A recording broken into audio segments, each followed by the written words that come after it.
Hoje nós celebramos a solenidade de Todos os Santos.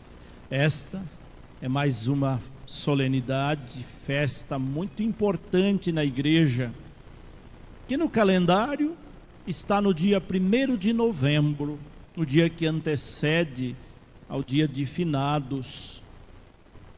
Porém, aqui no Brasil, por se tratar de uma solenidade tão importante, e não é feriado, dia 1º de novembro, a liturgia é transferida para o domingo seguinte. Então hoje nós celebramos com festa, com solenidade, Todos os Santos. E é uma alegria enorme celebrar Todos os Santos, porque hoje estão contemplados todos aqueles, os nossos santos de devoção.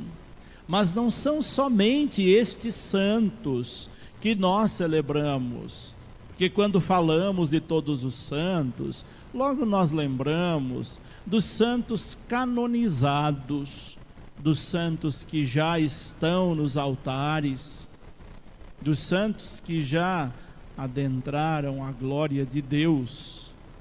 Mas essa liturgia fala, sobretudo, do nosso processo de santidade.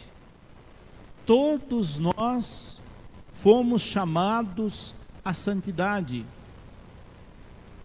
Os santos foram seres humanos, eles não são Deus e não foram deuses, foram pessoas comuns que se tornaram pessoas extraordinárias por esforçarem para viver a santidade.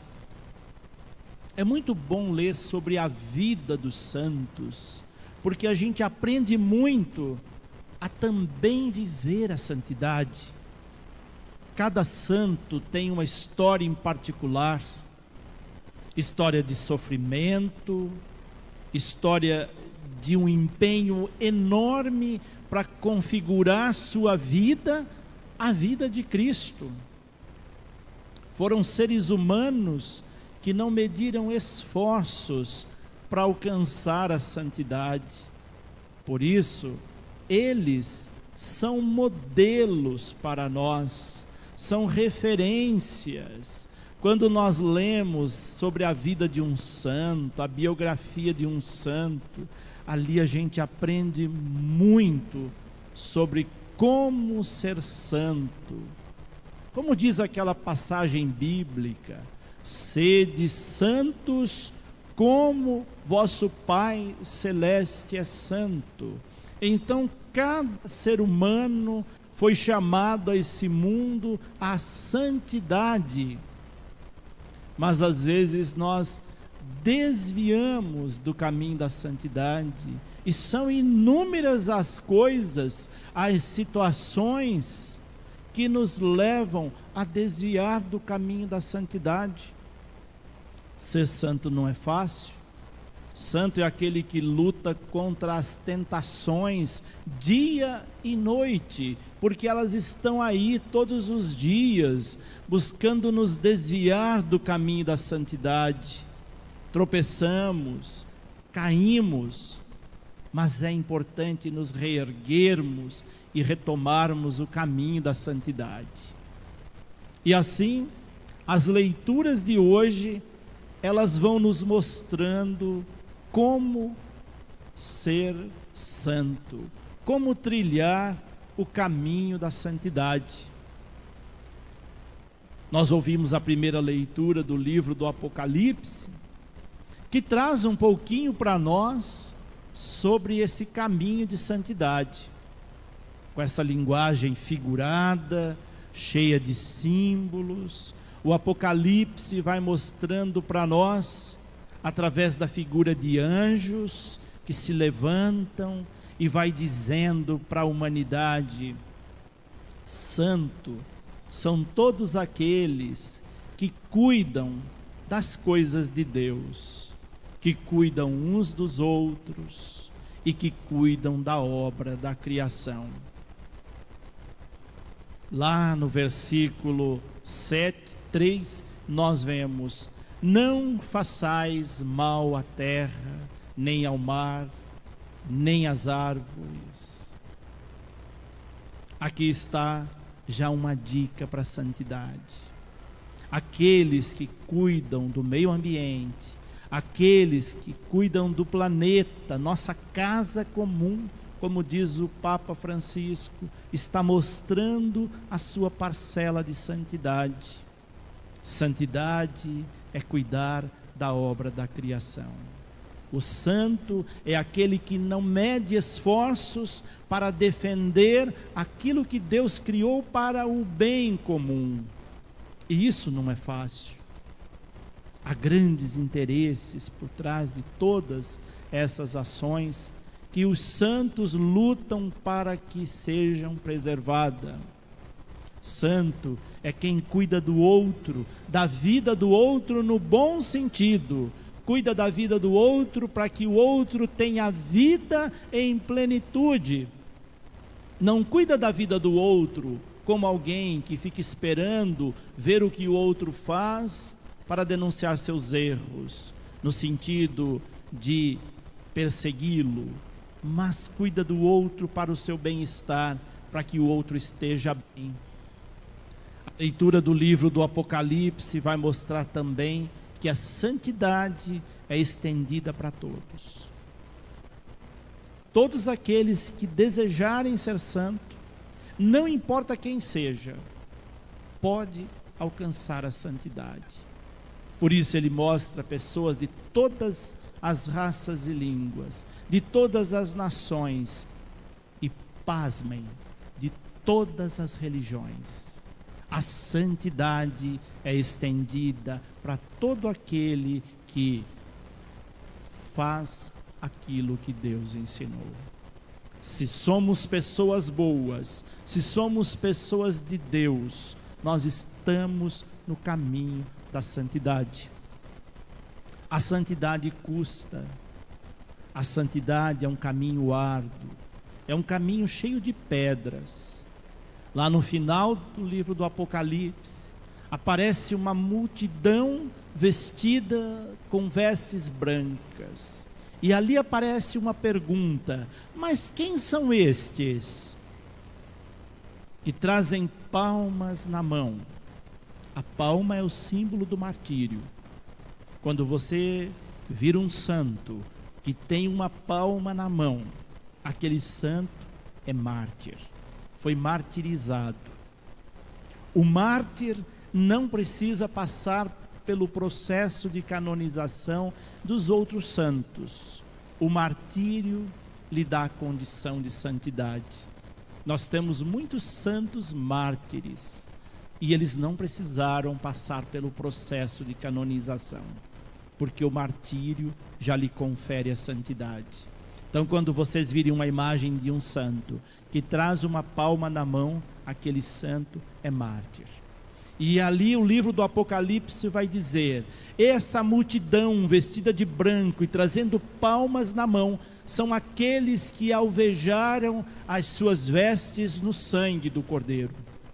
Aqueles que derramaram o seu sangue em prol de algo que é de Deus. Isso é santidade, é dar a vida pelas coisas de Deus.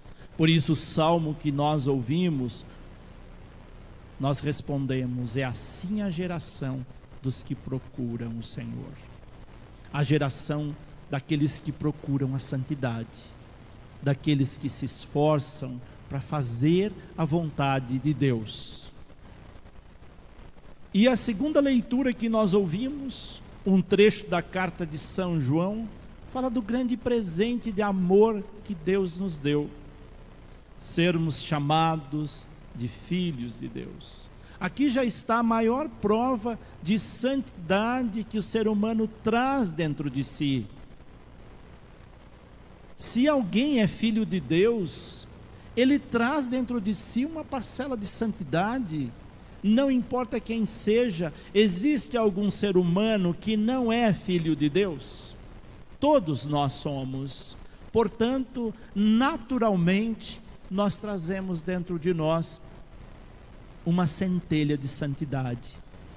mas é preciso ao longo da nossa vida ir trabalhando essa santidade para que ela se avolume e cheguemos ao ponto de adentrar o reino de Deus como santos e perfeitos, purificando a nossa vida para nos tornarmos santos. Por isso, a carta de São João vai dizer que ser filho de Deus é um grande presente de amor que Ele nos deu, e nós o somos de fato. Ele vai dizer isso categoricamente. Penso que aqui, só nessa expressão, nós temos a prova mais contundente que podemos sim ser santos como nosso Pai Celeste é santo. E o evangelho de hoje é o evangelho das bem-aventuranças, o sermão da montanha. O Papa Francisco disse: nós podemos substituir a palavra bem-aventuranças, que também significa felizes, por santos. Se nós substituirmos a palavra bem-aventurado por santos, nós vamos ter da seguinte forma: santos são os pobres em espírito, porque deles é o reino dos céus. Santos são os aflitos, porque serão consolados. Santos são os mansos, porque possuirão a terra. Santos são aqueles que são perseguidos por causa da justiça, e assim por diante. Nós vamos entender o caminho da santidade a partir das bem-aventuranças, e é isso mesmo que a igreja propõe. Por isso, no dia de todos os santos, nós temos o evangelho do Sermão da Montanha, das bem-aventuranças, para nós entendermos, compreendermos e trilharmos o caminho da santidade, e assim irmos configurando nossa vida, a vida do seu Filho Jesus, que veio mostrar para nós que a santidade é possível. E hoje também nós pedimos a intercessão dos nossos santos de devoção. Todos nós temos, às vezes, um ou mais santos que nós temos mais afinidade, mais identificação, gostamos mais de um determinado santo, porque ele representa algo muito perto de nós, daquilo que nós cremos, daquilo que nós temos como modelo de santidade. Qual é o seu santo de devoção? Você tem rezado pedindo a intercessão dele? Você tem rezado pedindo que a sua vida se assemelhe à vida deste seu santo de devoção? Nós temos santos muito antigos na igreja, e nós temos santos muito recentes, que foram conhecidos, como aqui no Brasil, nós temos Santa Dulce dos Pobres, a irmã Dulce, que foi canonizada há tão pouco tempo. Temos Frei Galvão, que foi também, não faz muito tempo, canonizado. Madre Paulina, Santa Madre Paulina. São santos aqui do nosso meio, do nosso Brasil. Temos santos aí no mundo afora. Vamos nos esforçarmos para vivermos a santidade, olhando a vida destes santos, tendo-as como espelho para a nossa santidade. É o que nos pede a liturgia de todos os santos.